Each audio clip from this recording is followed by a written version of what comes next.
ചട്ടലംഘനം ആവർത്തിച്ച് doctor B Ashok IAS. സംസ്ഥാന സർക്കാരിനെതിരെ ആരോപണങ്ങളുമായി ബി അശോക് വാർത്താസമ്മേളനം നടത്തി. അഖിലേന്ത്യാ സർവീസസ് ചട്ടങ്ങളുടെ ലംഘനത്തിനാണ് ബി അശോകിനെ ചീഫ് സെക്രട്ടറി സസ്പെൻഡ് ചെയ്തത്. സസ്പെൻഷൻ കാലയളവിലാണ് വീണ്ടും ബി അശോക് വീഴ്ച വരുത്തിയിരിക്കുന്നത്. സൈനിക ക്ഷേമ വകുപ്പിന്റെ പ്രിൻസിപ്പൽ സെക്രട്ടറി, യുവജനകാര്യ വകുപ്പിന്റെ അധിക ചുമതല എന്നീ നിലകളിൽ പ്രവർത്തിച്ചുകൊണ്ടിരുന്ന ഡോക്ടർ ബി അശോക് IASനെ കഴിഞ്ഞ ദിവസമാണ് സർവീസിൽ നിന്ന് സസ്പെൻഡ് ചെയ്തത്. സംസ്ഥാന സർക്കാരിന്റെയും സർക്കാർ വകുപ്പുകളുടെ പ്രവർത്തനം സംബന്ധിച്ചും അച്ചടി ദൃശ്യമാധ്യമങ്ങളിലും സമൂഹമാധ്യമങ്ങളിലൂടെയും പ്രസ്താവനകൾ നടത്തിയതിനാണ് ബി അശോകിനെ സസ്പെൻഡ് ചെയ്തത്.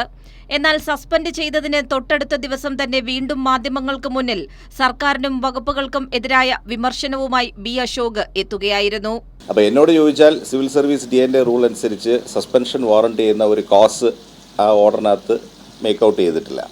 പക്ഷേ കോടതിയിലേക്ക് പോകാനോ ട്രിബ്യൂണലിലേക്ക് പോകാനോ ഉദ്ദേശിക്കുന്നില്ല. അതൊരു ബാഡ്ജായിട്ട്, ആ സസ്പെൻഷൻ ഓർഡർ ഒരു ബാഡ്ജായിട്ട് ഞാനിവിടെ കുത്തുന്നു. അതിന് യാതൊരു നിലനിൽപ്പുമില്ല. അത് അതിൻ്റെ വഴിക്ക് തന്നെ ചവറ്റുകുട്ടയിലേക്ക് പോകും എന്ന് ഉത്തമ ബോധ്യമുണ്ട്. അപ്പോൾ അതിൽ കൂടുതലായിട്ട് വ്യാകുലപ്പെടുന്നില്ല. ഓൾ ഇന്ത്യ സർവീസസിന്റെ 1968 നിയമത്തിന്റെ ചട്ടം 3-1-7-7-2-9 പ്രകാരം പെരുമാറ്റച്ചട്ടത്തിന്റെ ലംഘനം ബി അശോകിന്റെ കാര്യത്തിൽ കണ്ടെത്തിയിരുന്നു. സർവീസിൽ ഇരിക്കെ ആഭ്യന്തര ഭരണവും ഔദ്യോഗിക കാര്യങ്ങളും സംബന്ധിച്ച് പ്രത്യേക അനുമതി വാങ്ങാതെ പരസ്യപ്രസ്താവനകൾ പാടില്ല എന്നതാണ് ചട്ടം.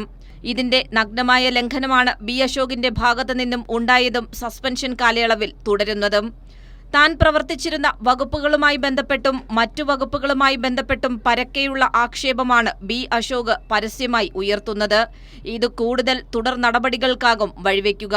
തനിക്ക് കീഴിൽ ഉണ്ടായിരുന്നവർക്കെതിരെ മാധ്യമങ്ങളിലെ പ്രതികരണത്തിന് നടപടിയെടുത്ത വ്യക്തി കൂടിയാണ് ബി അശോക്. അതേ വ്യക്തിയാണ് സമാനമായ വിഷയത്തിൽ സസ്പെൻഷൻ നേരിടേണ്ടി വന്നത് എന്നതും യാദൃച്ഛികം. കൈരളി ന്യൂസ്, തിരുവനന്തപുരം.